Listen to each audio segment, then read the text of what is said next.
Blog Talk Radio. Good morning, everyone. Thanks for tuning in. This show is it was originally on the road to enlightenment, but then Lisa and I moved our show from tomorrow to today. But now Lisa's missing in action, so whatever you would like to call this show is fine with me for this morning. So I have Jody Doty with me this morning, and we are, who knows what's going to come up. We started talking about change last week, and we started talking about how your sensuality and your sexuality relates to your spirituality. That's kind of what we were going to continue our conversation, Lisa and I, with this week. I think change is a really good topic, though, because so many people are going through changes right now. What do you think? I think that sounds great.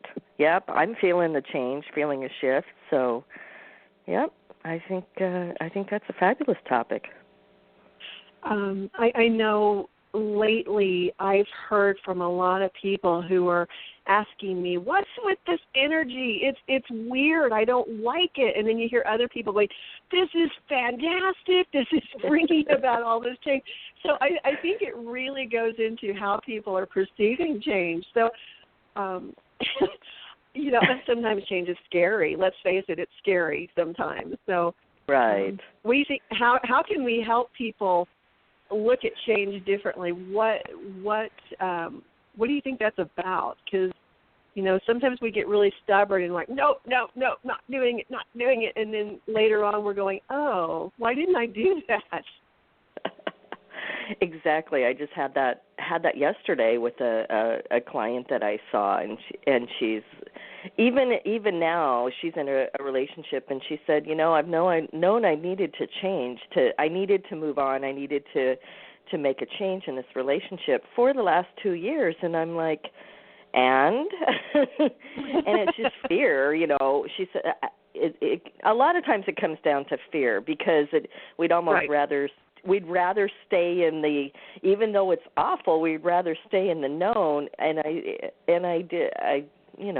looked at it for her and I said, if you don't make this change, I see you in 5 years in exactly the same spot. And then You're really upset that you didn't make it, but it's holding up so many other things that are coming in for you. And I think sometimes we look way too far ahead, and that scares us because the future scares the body. But it's so much of the time it's just fear or indecision. I don't know what's going to happen. Well, sometimes you just have to take that risk and go, okay, I don't know what's going to happen, but I'm going to go for it, and then it just falls into place so much of the time for people. Right, and I think there's a lot of, I know when I was doing a lot of business coaching, there was a lot of people teaching that if you wanted to make a change, you had to make a big change. You had to quit your job and throw caution to the wind and totally commit to your business and go for it. And what I found in doing business coaching is, okay, you would get people who would make that step, but then they lost their support. Right. And they were struggling to eat, and a lot of the stress really is what it is from worrying about bills and worrying and about what's happening. That kind of stopped them in the tracks. So I would kind of back them up a step and say, okay, here's the deal. You're making a huge change. That's wonderful, but you can't call your light bill, your electric company, and say, hey, I'm making a change, so I'm not going to be paying my bill. It doesn't work that way. So I think there's got to be, you have to have a plan, when you're making big changes. You kind of have to have a plan. You can't just, go for it and starve to death. It has to be thought through, and then absolutely make that change. My friends will tell you my motto in life is jump and the net will appear. Exactly. Because that's kind of I've always been. But I'm also conscious of, hey, I need a place to live, I need to feed my kid, and I probably should eat something myself. You have to take care of yourself while you're making these big changes. And even a small, all change is even a small change helps you, because then that gives you the confidence to do the next one. You did that with some people that are really looking at a total shift of their career. It's like, try it part-time. Try and do it for a little while and just see how you feel.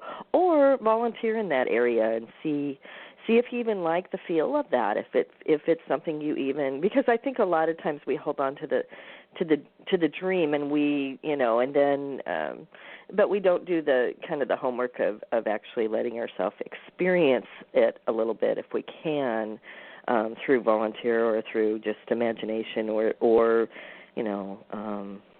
getting the tools that we need so that we can actually be successful when we do it. And those are just really good steps to take. Yeah, you mentioned, using your imagination. There's a visualization exercise I always use in coaching people through changes. Really put yourself in that situation. I had a young girl who was thinking, she wanted to be a psychologist, and she was lining up college, and she was, she had it all planned out, and I'm like, well, how is that going to feel? Because I knew this kid's personality was not conducive to some of that. So, hey, we have Lisa. Hang on just a second. Yay! Good morning, Sunshine. Are you going to join our conversation? I am so sorry. I am late. My son had, he was having some not feeling good this morning issues, so I needed to tend to that real quick. Good morning. No problem. Hello. Good morning. Hi.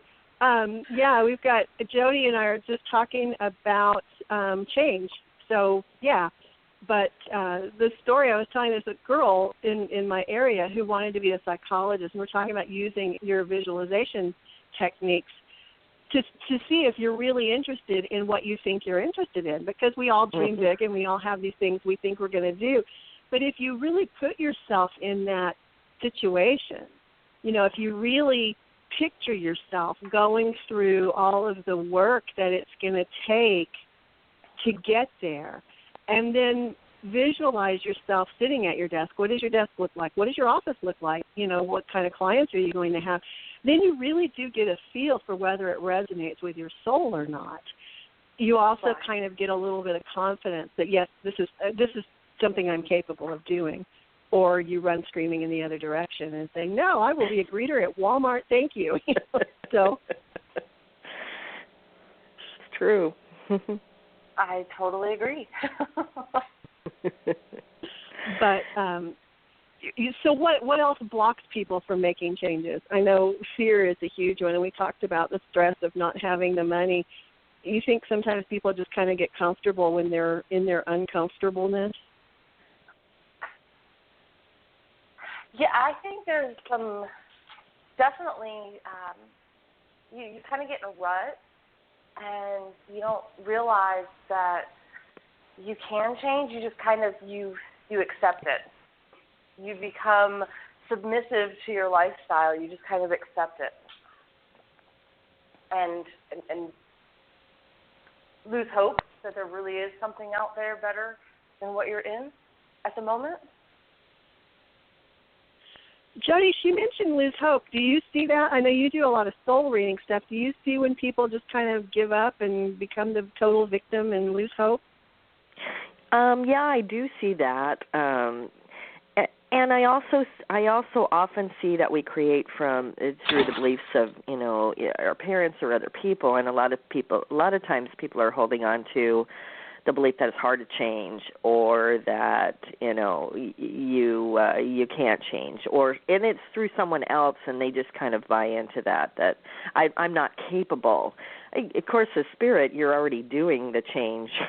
You're already in the process, and I always tell people that in spirit, your spirit is already doing it. It's very excited about it. It's just your body that has this block or needs to work through a few things.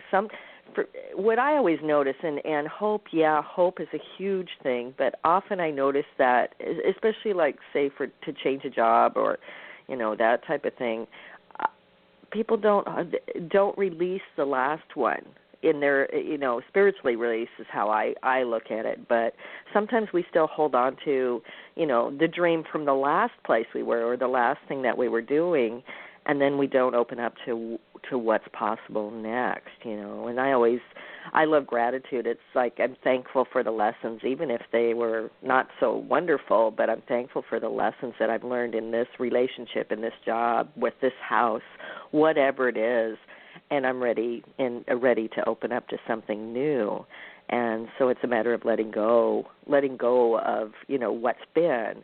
But that does take a little bit of shifting your belief system, and also I think sometimes we do buy into what other people tell us instead of kind of digging deep into what we know about ourselves that we can change every moment.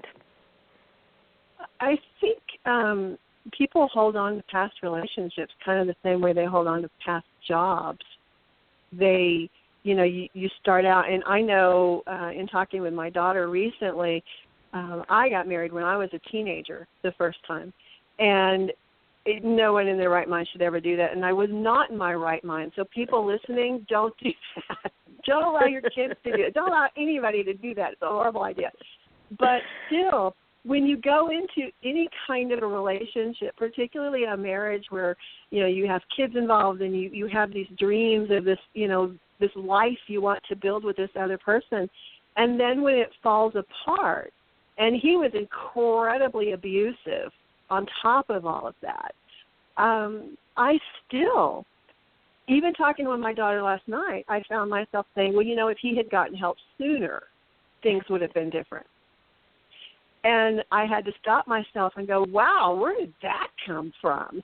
Because we do kind of revisit those things, whether it's a job or a relationship or whatever it is. You always kind of circle back around through life when you're ready to go a little bit deeper with that lesson, I think. You go back to it.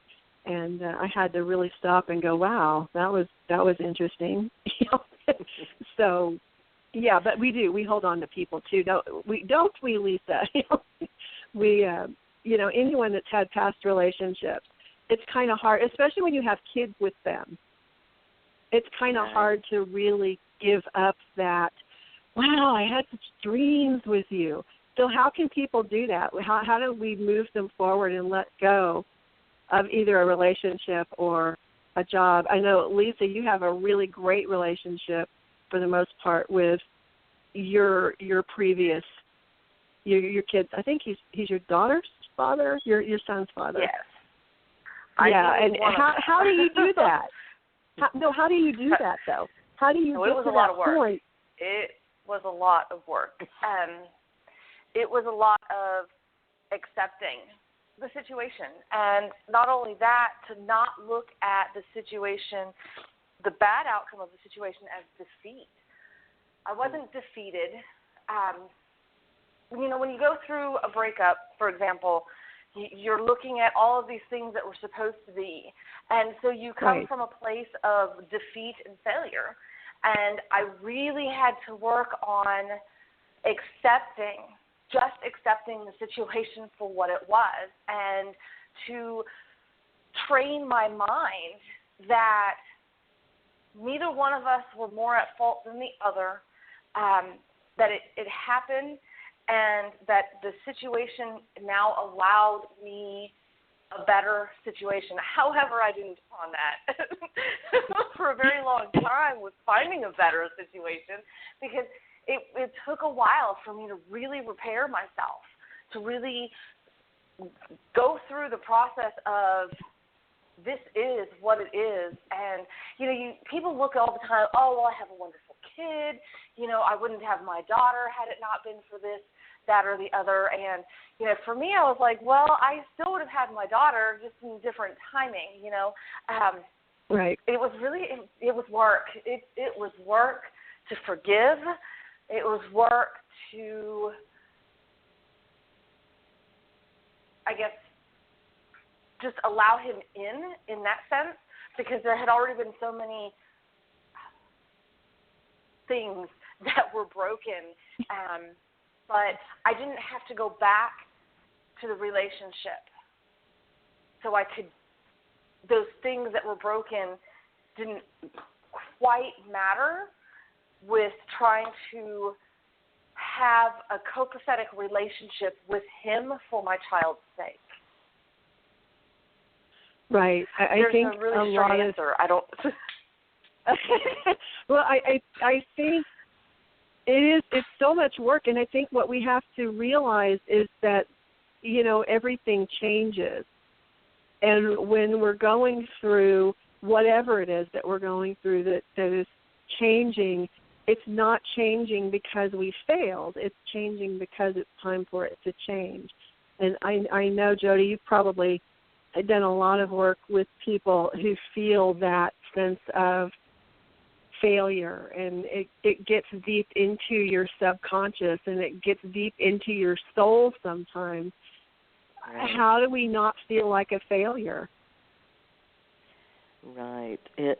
I think, even doing a lot of forgiveness of the other person, ultimately the hard work, I think, is forgiving ourselves, because we are hardest on ourselves. And it's like, I once took a transitions class with a Sufi master, and it was fabulous. And one of the things that we did in that class to kind of help during the transition was using symbols, finding symbols out in nature, and in particular, or wherever, whatever resonates with you. But we did nature and helping to release that way. And we would find 3 different things: a rock, a feather, whatever, a leaf, whatever resonated with you. And then we would put our energy into the first symbol had to do with the past, and it gave you a place to kind of release the past. You could sing, you could do a poem. However, everybody has their own way of releasing. And so we did that with the first one. And the second one I thought was really interesting, and that was finding a symbol to release the dream that didn't happen. And that's where I think we get stuck in that place of the dream that didn't happen. Somebody dies, you move, things often beyond our control, and then we have to deal with it, and we stay in that kind of unforgiving, angry place with ourselves. But it's just a matter of shifting the dream. It's a different dream, but that was a forum or a way to kind of release the dream that we had hoped for. A lot of times when we get married, we just play it out. In our mind, we're already to the very end, and we play it out. Right. And that's the dream.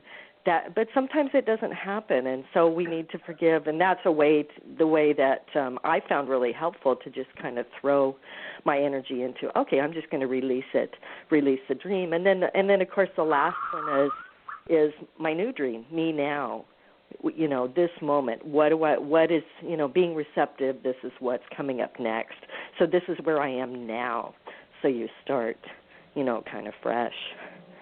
And I guess the biggest thing, too, that I learned in that class, and that was a fabulous class, I went because I had a hard time with my role change, because my son was graduating, and my daughter was pretty close after that.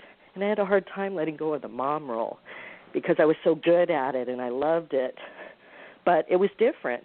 And one of the people in the class said, I liken it to a painting.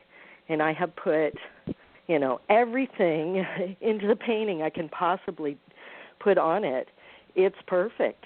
And I want to admire it, and I love it, but I can't add to it. I can't take away from it. All I can do is take the painting, put it on my wall, and bring up a new canvas, because this is where I'm starting now. And I love that description. Yeah, that's really good. Though I can tell you, when you have grandkids, you start over with that mom role. Oh, good. Well, I'm still waiting for that change. I'm hopeful.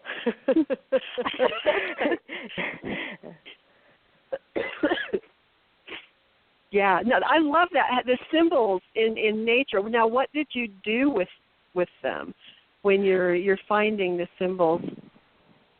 With the symbol, I just kind of, everybody had their own little ritual. I know I was with two other people, and I think it really depends on you. One of them was very much resonated with the ocean, and so she went out and imagined releasing the dream into the waves.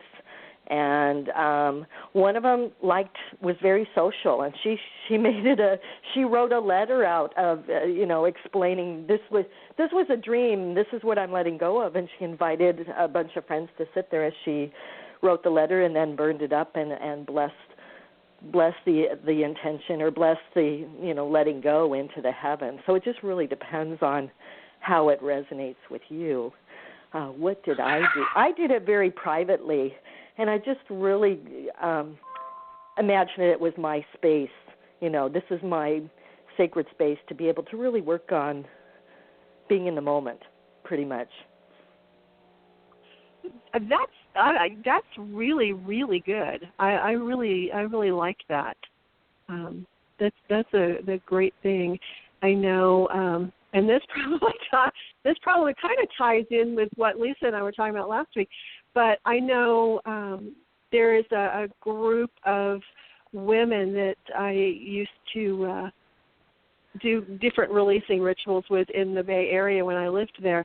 And one of the things that they would do, literally, there were three of them, and they would start a bonfire and they would dance naked around the bonfire, and that was their releasing ceremony. And they would throw whatever it was, either they had written something they would throw in the fire, or they would have something they would throw in the fire, whether it was a stick or a rock or something that they put, this is my disappointment, this is what I am letting go of, this is my pain, infuse it into that item and then toss it into the fire. And I always thought that was kind of a really interesting thing, and it was combining their release with freedom from dancing naked around a bonfire, and that was their very, very, very deeply, deeply spiritual ritual that they would do. So I think whatever resonates, listeners, whatever resonates with you is a great thing. I've always kind of been drawn to the ocean as well, and it's really funny because I live in Arizona. But, yeah, I was big about throwing rocks into the ocean, That was what I would do. But I think everyone has something different. Lisa, you've recently started working out in the gym. Do you find that to be a release? Because I think that's a release for a lot of people, too. No. No? Absolutely. No. It is not. I don't go to the gym to use it for an endorphin boost or to release stress. I totally use it to reshape my body. I want to look a certain way, and that is exactly why I am there. I wanted to interject, though. When Jody was talking, presence came into mind. Not presents like under a Christmas tree. Being present those are good too. In where you are now. Yes, absolutely. I'll give you my address later if you want to send me something. being present in your now. Jody mentioned everybody's looking towards the end. We're living our life like we've already made it to the end, and you can't view the picture. And I love the whole hanging the painting on the wall, but you can't view the picture if it hasn't been created yet. So where you are right now is still painting that big picture. And you have to pull yourself back to your now, kind of keeping that future in the peripheral vision, while you're working on where you are right now. And that was something that came to me when Jody was talking about how we're living our life. So I just wanted to kind of consolidate that to being present where you are right now. That's a really good point, because we do tend to either live our lives regretting the past or dreading the future. So a lot of people do. So, yeah, that's a really good point, to be present. One of the things that I was a very spacey child, and my grandmother was incredibly wise, and she would recognize when I was starting to kind of space out and go wherever it was that I went when I was a kid, and she would put her hand on top of my head and say, now jump.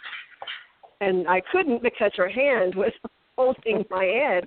but that was her way of grounding me and bringing me back to the present moment, because I was always, one of the things that I would do is I would get stressed and I would zone out and find myself at the top of a tree. And I would be, sitting in a classroom supposed to be paying attention. That was my escape. But, you have to learn to stay present.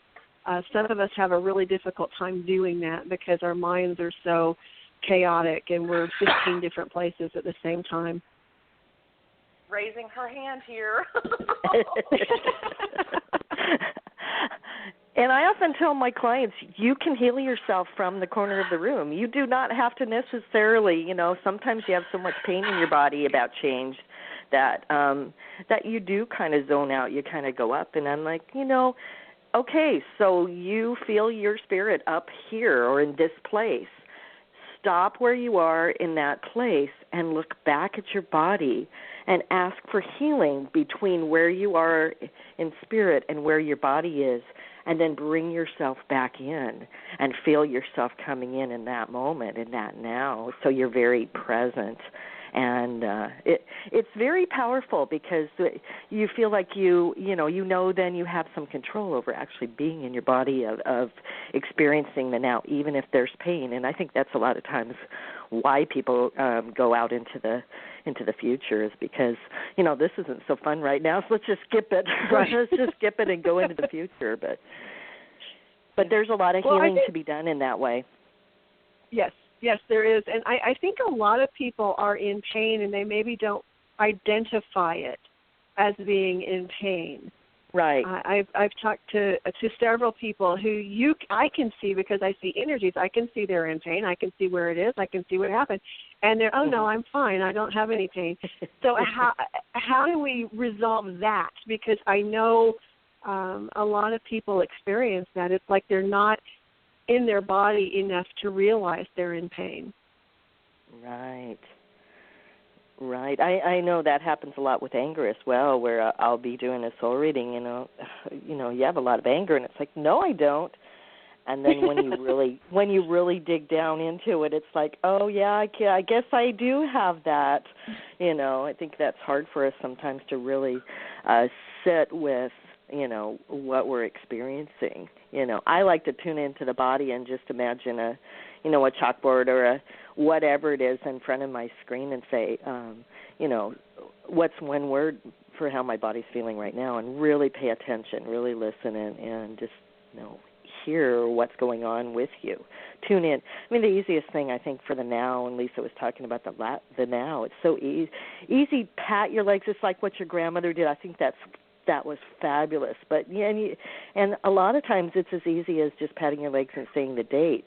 And sometimes, it was interesting. I had someone do that the other day, and they said, well, it's May, whatever. And that really does tell you, wait a minute, I'm in the past here. Wait a minute. It's August, guys. for listeners who are going to listen to this in the future, it's August right now. Exactly, and that's what bodies operate the best here. We did a lot of floating around and in past times or whatever, and even now. But just identifying it, just being in your body, just noting, the moment. I do an exercise in my soul readings for present time where I have people get a chocolate or a piece of chocolate and sit with the chocolate, because most people like chocolate. Sit with it and imagine that they're eating the chocolate in last week, and then imagine that they're eating the chocolate in next week, and then imagine they're eating the chocolate right now. And if you really tune into it, it will definitely taste different to you. It's really amazing. Interesting. That's really interesting. I wouldn't have ever thought of doing that, but I would have never even thought that it would be different. Huh. Because the body really tastes it in the now. Right. Yeah, I mean, it makes sense. That's not something I would have thought of. That's very interesting. I always learn something. And anything that involves chocolate, I mean. Well, hey, that's I would say eat a piece of apple or something in between and give yourself a little time. But it is interesting to, that whole concept of fear about change or fear of the future. I know I've had a lot of really very bizarre dental experiences. So when I even think, oh, I've got this appointment coming up, what's going to happen now? And I'm out in the future with it, but when I'm right there in the dentist in the chair, it's not so bad because I'm in that moment, and it's a whole different feeling. Right. You kind of touched on something there. We do train ourselves to expect certain things. And, many of us, I'm raising my hand now, Lisa, have kind of a warped sense of humor. We're kind of very sarcastic. And, my horse and my cat conspired to try to kill me not too long ago, and I have a torn rotator cuff that is still healing. And my thought, because of my warped sense of humor, is, oh, gee, I can't wait to see what the dog comes up with. This is going to be good. And somebody stopped me, and I thought it was funny. And somebody stopped me and said, no, don't put that out to the universe. That means you're expecting something else to happen. So stop that. So what do you think about that? Because we do kind of program ourselves to expect things, but in my mind, being sarcastic isn't really expecting that to happen. That's just kind of making a joke out of what has just happened. Right, that's so coping. That's more a coping.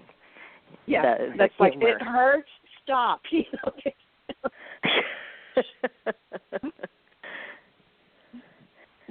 Lisa, do you have any thoughts on this one? I don't know because, I get the whole you're putting it out to the universe, but it's not something that you're like really obsessing over or continually thinking about. Right. So I'm not sure that it would bring back the negative or exactly, whatever your sarcasm was. But I've heard that sarcasm, it's a coping mechanism, and I've heard, I don't know where I heard it, and I'm not even sure if I read it. So forgive me for not knowing the details, but that is a coping mechanism, and that it's actually it's not good to use sarcasm. And I know you had somebody on your show, your actual show, Kelly, who uses some sort of like twisted humor to help people understand the enlightenment journey. And, he's received a lot of grief for that. And so I don't know, because I kind of like sarcasm, Well, I'm not as sarcastic as I used to be, but I like it. I like that warped sense of humor stuff. And so I don't know. Well, I think when you're using it as a coping mechanism, I was in a really serious car accident years ago, and I had broken my leg and some ribs and a bunch of other stuff. And at that time, I was heavier than I am now. And when the paramedics came and put me on the gurney, I was joking with them. I'm like, well, if I'd known this was going to happen, I would have lost 20 pounds. And they were just laughing in the ambulance all the way to the emergency room. And to me, it made my pain less if I could laugh at it. It was like, okay, this happened. It's not the worst thing in the world. Let's make a joke about it. And that's always been my coping mechanism. I've dealt with a lot of pain in my life, and that's always how I've dealt with it. But, I have very mixed feelings about sarcasm, because I can see where I can see the point that they're making when they're saying sarcasm is really a negative thing. But I can also know from my own experience how it has helped me cope. So I'm not sure about that one. Yeah, I think it's just, I'm a nervous laugher. Oh, go ahead, sweetie. Go ahead. No. I'm sorry. Go ahead. What did you say? I couldn't hear you because I was... I'm a nervous laugher, and I love humor. My grandmother died, and it was so tense in that room. Oh, my God, I couldn't breathe. It was just so overwhelming and emotional. And so I was standing by her casket, and I started laughing. My family, this is when the family, the final viewing before they shut the casket and go to the graveside. And I started laughing, and my family's looking at me like, what are you doing? And I said, I just thought of Mum, we called her Mum, sitting up in heaven with Pop-Up, and now poor Pop-Up isn't getting any, he's not in peace anymore because Grandma's up there nagging him. I tell you, she's up there nagging him right now. Raymond! And everybody died laughing from that. And that was just, that's what I do, you know, and I'm a nervous laugher, and I love humor. It's one of my most favorite parts of being human is that we have this ability to see things and not let it just burden us and just to release through laughter. There's laughter yoga. You can do laughter yoga. I mean, you know, so I don't know. I'm mixed on that. Jody, what do you say? Yeah, and I think again it's really personal. I think humor. I really believe that comedians are the healers of the world because it changes your perspective, and it also gives you hope and gives you. You know, it's really the different perspective, and that's me too. I'm so have such a sick sense of humor, and you know, I kind of like the Irish wakes where you just you know, you tell stories, and I imagine, you know, the spirit of the person is right there laughing with you, and you know, it just gives you a whole different experience, and that's the healing. That's the healing of humor, and whether it's sarcastic humor or whatever way that you need to help heal, it moves you through it quicker.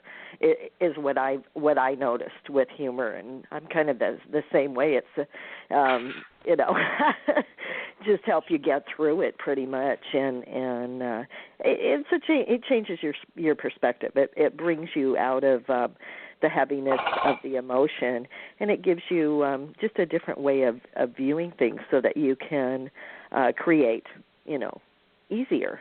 I think it's easier to create when you're in that more humorous mode than it is to be down into the heaviness of the, you know, of the pain or of the, you know, of the angst. You know, and it acknowledges, I'm in pain, but, you know, there's more than this. Right. Right. And, you know, I've gone through so much pain in my life that, you know, now it's kind of, it's not like I'm completely immune to it, but I have a very high threshold for pain. And it kind of amazes people sometimes. You know, with my shoulder injury, I went and a couple of weeks ago, went back to my doctor for a follow-up, and they did another MRI, and it's healing fine, and it's going to take a while, and he said, okay, well, what are you doing? And I'm telling him all the things I'm doing because, you know, I live in an area where there is a lot of outdoor physical activity. I have fruit trees to prune. I have fruit to pick. I have, you know, hay that I move around, 200-pound bales and these kinds of things. And he says, wait a minute, you moved a bale of hay? I said, no, I moved 4 bales of hay. And how can you do that with your shoulder? No wonder it's taking so long to heal. But to me, it's like, well, I guess it hurt, but I really didn't. I was focused on, okay, this stack of hay needs to be over there. I'm the person here. I'm the person who's going to do this. And I didn't let the pain stop me. I just pushed through it. And in fact, I really didn't even notice it. But, it's interesting how people, and near-death experiences, I don't know if you guys know Robert Tremblay at all, but he's a friend of mine in Phoenix, and he and I have talked about near-death experiences. And the fear goes away. I had one myself. The fear goes away, and you're left with this complete bliss and love, and there is just nothing like it. And I remember arguing with them. I'm not going back to that body. That body hurts. I don't want that body. What do you mean I have to go back? And he's the only other person I've ever met with a near-death experience that said that same thing. He's like, no, I'm arguing. No, that one's broken. I'm not going back to that. And so, and I think that's where that sixth sense of humor plays too. It's kind of like, no, I'm not doing that. No. But, it's interesting to me how humor helps us. I agree with you, and I actually have had a similar experience, a near-death experience. Although I was so young, I actually went and had a regression and went back to that point because I was only about a year old. But I had the same sense, of this is so amazing. Why would you go back? And then it's like right. that there are things that you are meant to do here, and that's why. Although I think in some ways it was like flipping a switch on. It was change. It was transition. It's like, okay, this isn't what I thought it was going to be. Maybe I'll just check out and come back. And it was a change, and I came back in with a whole different attitude. But yes. I think you're right. When you have that experience where there's so much more than this, and that this is just a momentary thing in your whole soul's transition. It makes it a little easier, I think, to get through it because, and laughing is just a great way to do it, I think. I did that. I had a really extensive surgery on my face, pretty much making me like a Picasso, no left eyebrow and everything shoved over. It's always interesting for Reiki and massage folks because it's like, oh, your left side of your face is over by your ear, and let's move it back. The energy is really interesting. But every day I posted, to deal with it, I posted a picture, and it's like having the humor of it. Oh, you should have seen the other guy, and then it had some really amazing bruising, and it's like, wow, well, yeah, I'm an autumn, and brown and yellow look really good on me.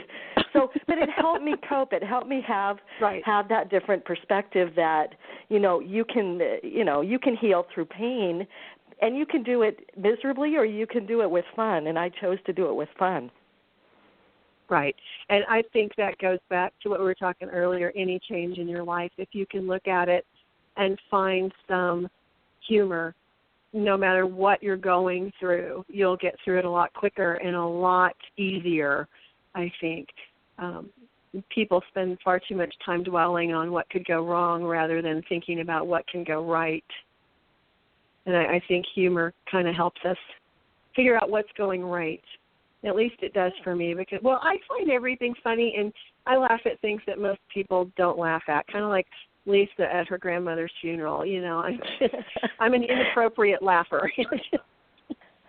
I think wasn't there I can't remember if it was Mary Tyler Moore, one of the old comedies where they were laughing at the funeral because they've been so serious the whole time, and then they get to the funeral and it just struck them funny, and they started laughing, and then everybody's looking at them. But I think when you can find the humor, you've worked through, and you're to that next level. And so I think I agree. You kind of move through it so much faster. It's such a healing. I mean, when I would have, and I've mentioned this on my show before, but I think I have anyway. But early on in my marriage, and I was like you, Kelly. I got married at 19. As my son said, what were you thinking? But there was no thinking involved.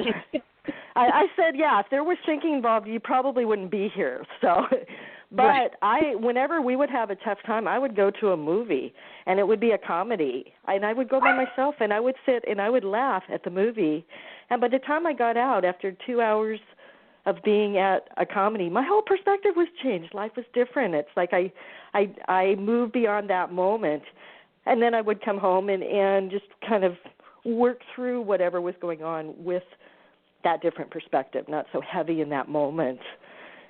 And it was really interesting because I'm sure my husband I know he called my mom and he looked around, never knew what I did, where I went for those couple hours. But boy, it really got me through. And for me, that humor is such a coping mechanism, such a huge part of healing. Yeah, it really is. No matter what you're healing from, whether it's an emotional hurt or a physical or something else, it really is very healing. So what do you think, Lisa? What else do you want to cover today? Well, no, I would rather be happy than grumpy. There's a negative. Well, yeah. And, I've been in those places so many times where, it was more fun to be, funny or to look at things from a comedic perspective, even if things weren't going any better, then it would be to come from a negative space. And so I worked very hard on laughing at lots of things. At the gym, I posted on Facebook, I don't even remember what happened, but we're sitting there and something was said and I just died laughing. Oh, I know what it was. I was doing shoulder shrugs with a bar attached to a machine, and I kept hitting my butt with the bar. And I was like, I can't keep doing this. And it was like I was getting groped by this bar, and we made me laugh. And people were looking at us like, why are you laughing? This is a serious place. We need to focus and concentrate. I didn't really get that. I get the whole focus and concentrate. But, yeah, it was just fun. And if you can't have fun, then why are you here? Well, plus, laughter burns calories, so you could tell them you're adding to your workout. You've heard of laughter yoga. You're doing laughter shoulder shrugs. It's a new thing, starting. It tightens your tummy muscles. Laughter helps your tummy muscles. So yeah. Oh, there you go. Oh yeah. So when you hurt. When you're like, oh my God, if I laugh anymore, I think my rib cage is going to explode just because of all those muscles that you're working from laughing. So, yeah. I chose to come from a place of happiness as opposed to. Now, I'm not saying that I'm walking around with like sunshine and roses all of the time. I'm not saying that. But, there are days where I'm just kind of here. I'm not more positive than negative or more negative than positive. I'm kind of in the middle. But I tend to find that I look for things that are funny. I almost walked into a poll the other day, and I just had to die laughing at myself. Did you say like excuse me? No, I didn't say excuse me. But the person that I was walking with, it was funny. Yeah, no. I probably did say excuse me because I tend to say that a lot. I don't remember. I just choose to come from a place of funny. So I'm not a comedian and I'm not funny, but yes, you are. Everyone's you're very funny. Thank you. Every once in a while, I can throw out some gold, so it's like yay. Now that's just I chose to be different. I chose to not let the past trap me in negative. Mm-hmm. I released myself from that. Yeah. That's my daughter now has a full comedy routine that she does for her friends. We haven't gotten her to go up on a stage yet, but when she was very, very young, her abusive father would put her on top of the refrigerator when he didn't want to watch her. So I would come home and have my 1-year-old sitting on top of a refrigerator. And now it's an entire comedy routine for her. And I know that's her coping mechanism. And she's like, yeah, I was sitting up there. I was fine. That's where the cereal was. I was chilling, But it's awesome how laughter really does help us cope through many, many, many things. Oh, yeah. Yeah, I actually have a friend from high school in the Midwest who had her elderly mom living with her. And some of the situations, in one I know that she got locked out. Her mom accidentally locked her out, and then she got in her car and she came back and she's knocking on the door and it's like, let me in. And the mom's like, who are you? And it's like, well, I'm your, who are you? And then that went on. And she actually is doing stand-up now because she found the humor in some of the, instead of just getting really annoyed with her situation, it was so funny for her. Some of the things like, her mom catching her the scooter in the mall and taking out a whole line of clothes with her down the hallway, those kinds of things. But she started telling the stories, and they were so fun that she actually does, a routine now, a stand-up. And, everybody can relate to, the different things that people go through, especially as you get older. The body kind of has a mind of its own, and that's always kind of interesting, too. But yeah. Yeah, that's kind of funny. I know there were I think it was Whoopi Goldberg was talking about finding gray hairs when you got older, and someone looked at her and said, I don't see any gray hairs on your head. And she goes, that's not where they are. And that was, how she started her whole routine. And it was just funny. Her whole thing was about getting older, and you can't move the way you used to, and your mind doesn't quite work the way it used to. So, yeah, humor, I think, is critical to keep as you're growing more experienced, more refined, like a fine wine. Yes. A fine wine, and you whine, and that's fine too. But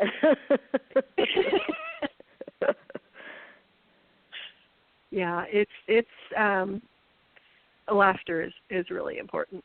One thing that I want to make here as we're winding down the show is when we were talking about change and we're talking about different things, it's important to realize you're an individual. You are unique. You're not just like anyone else. So when you see someone else doing things that maybe you want to do as well, one of the things that I've seen happen with people is you get that jealousy and you get that frustration, and you get disappointed with yourself, and you get angry with the other person for succeeding. Realize you're on your own path. Don't compare yourself with other people. I know there's a group right now in social media where I have a publishing company. I've had my publishing company for years, but there's a group of people who are doing books, and I reached out to them and said, yay, good job. I know how much work that takes. And I received a very rude email in reply. So realize that just because someone else succeeds in the changes they're making doesn't mean you're not succeeding in the changes you're making. Because like Jody said earlier, those changes happen internally first. You have to grow into the person who can make those changes. And that's different for everyone. It takes different amounts of time for everyone. So if you look at it with humor, I think, it'll be a lot easier. That's just something I have noticed recently and experienced recently. So I wanted to throw that out there. There is no one size fits all. So closing thoughts, guys?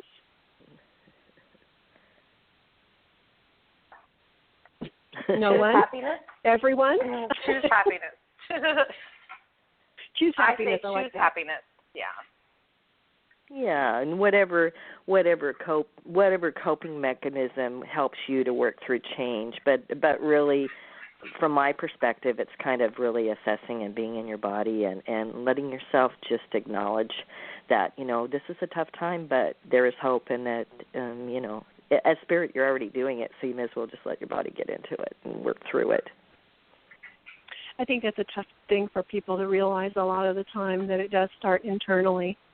But you kind of have to grow into your changes, I think. Yeah. So that is where we're going to leave it. I think that's a great place to leave it. Thank you, guys. Thank you, Jody, for coming on the show. And Lisa, thank you always. You're always awesome.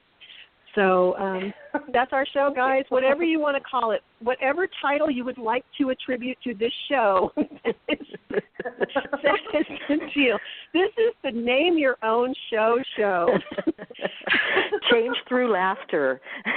There we go. So thank you guys for listening, everybody. Have a fantastic day. We'll see you next time. Bye. Bye, everyone.